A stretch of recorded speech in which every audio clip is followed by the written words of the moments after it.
Və diqqətli olun, bayaqki məntiq var burada. Yazıb ifadəsinin ən kiçik qiyməti -5-dir. Yəni sənə deyir ki, bura 0 ala bilir. Bunu sənə deyir ha. Yadınıza salın. Dedim içəri 0 ola bilirsə ora 0 ver, çöldəki qalsın. İndi görə bunun nəyə gəlib çıxacaq? Yəni boş mən buranı 0 mı götürürəm? Yəni nə edirəm hələ? Diqqətli olaq. Əslində o kvadrat tənliyi kimi anlaya bilərik ha.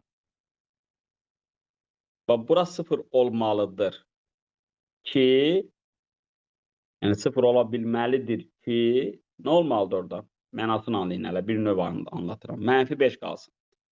İndi gəlin kvadrat ayıraq, bir analiz eləyək. Bu olur x minus 2-nin kvadratı minus 4-də çıxıram.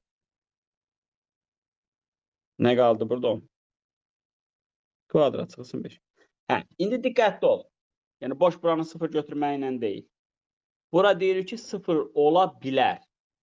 İndi buranın 0 olması üçün kvadratın üstünə necə ədəd gəlməlisən ki 0-a da çevrilə bilməlidir? Siz deyin. Bayaq necə gördük? Mənfi ədəd. Əla. Deməli bax bu ədəd necə ədədmiş? Mənfi. Mənfidə nə deməkdir? 0-a bərabər ola bilərmi? Ola bilər. Niyə 0-a bərabər ola bilər? Çünki burada olacaq üstü 4-də. Fərqi nədir ki? Elə deyil. Deməli bu olur belə. Onda en kiçik bərabər olur 5. 5-dən kiçik bərabər olan natural ədədlər 1-dir, 2-dir, 3-dür, 4-dür, 5-dir. Bunları topla deyir. Toplayanda nə qədər eləyəcək? 5 vur 6 bölü 2. 15 mi eləyir? Anladıq?